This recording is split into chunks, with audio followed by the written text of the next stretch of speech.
In this video, we're going to be talking about conjugate acid-base pairs. We're going to introduce the idea of a conjugate acid-base pair using an example reaction. The example reaction is between hydrogen fluoride, or HF, and water. So hydrogen fluoride is a weak acid, and when you put it in water, it will dissociate partially. So some of the HF will dissociate, and you'll get fluoride minus ions. And then that dissociated H plus ion. So this dissociated H plus ion will get donated to our water. So water then becomes H3O plus, or hydronium.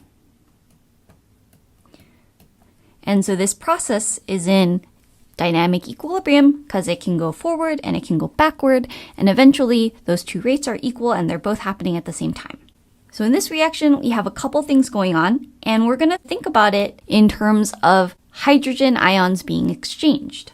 So if we just look at the hydrofluoric acid and we look in the forward direction, our HF is becoming F minus, and it's doing that by donating or losing, so I'll put a minus for losing a proton. So our HF loses a proton. That forms our F minus, or fluoride ion. And then we can look at that same process happening in the backwards reaction. So if we look at the backwards reaction, which is also happening, the fluoride ion can pick up or accept a proton from somewhere. So it can pick up an H plus. So I'll have a plus, H plus here. And so when fluoride accepts a proton, we reform our HF. So we can see that HF and F minus have this special relationship where you can form one or the other by losing or gaining a proton. And we can see a similar relationship between water and hydronium. So water here, we said water is accepting a proton from HF. So we see that water will gain a proton, and that will give us hydronium. In the reverse reaction, hydronium can lose a proton to reform water. So minus H plus. So again, we have these two species, water and hydronium, that are related to each other by having or not having one H plus.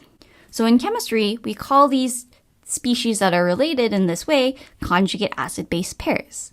So the official definition, or my official definition of a conjugate acid-base pair, is when you have two species that are related to each other. Let's see, two species that are related to each other, related by one H plus.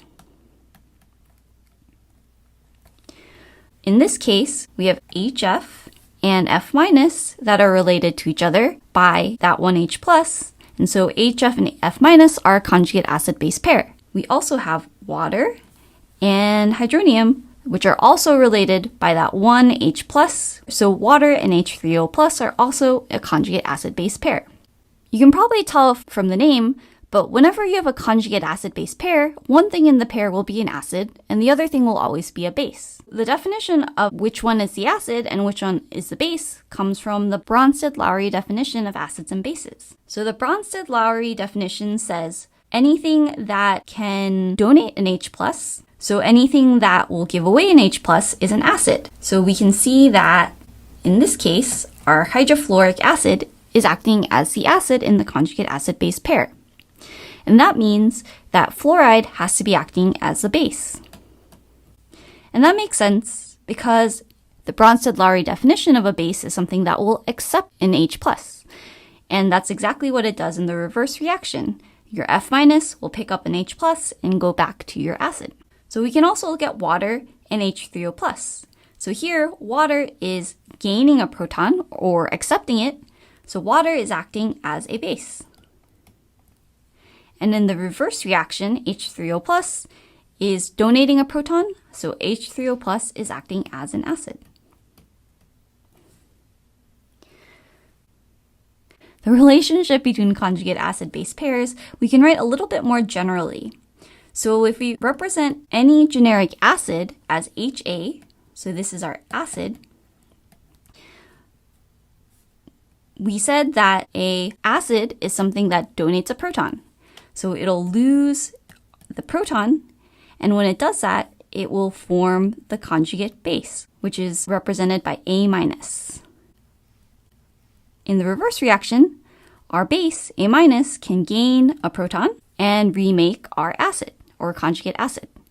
So whenever you have two species that have basically the same formula, which we abbreviated here as A-, except for one has an H+ and one doesn't, then you know you have a conjugate acid-base pair. So let's look at some more examples of conjugate acid-base pairs. We saw above HF, or hydrofluoric acid, its conjugate base is F-. So here, HF is our acid, and when it loses that proton, we are left with F-. We saw in the same reaction that water can act as a base. So if water is our A-, if that water accepts a proton, it forms the conjugate acid H3O+. So the example we've gone through so far, HF, is for a weak acid, but we can also talk about the conjugate base of a strong acid, like hydrochloric acid. HCl is a strong acid, so that means it completely dissociates. So it gives away all of its protons, and when it does that, we're left with the conjugate base, chloride.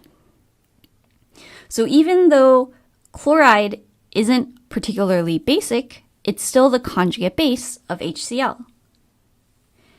And last but not least, we're going to go through two examples where it looks like we might have a conjugate acid-base pair, but we actually don't. So one example is, what about the relationship between H3O+ and OH-? If we think of our acid up here being H3O+, if we lose one proton, we saw that its conjugate base is water. If water loses another proton, we get OH-. So the difference between these two species here is 2 protons instead of 1 proton. So these two, hydronium and hydroxide, are not a conjugate acid-base pair because they differ by 2 protons instead of 1.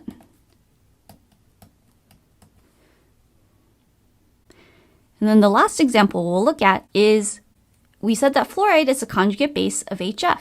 So what about the relationship between sodium fluoride and fluoride? And so these two are also not a conjugate base pair because if we take our fluoride ion and it accepts a proton, we don't get sodium fluoride.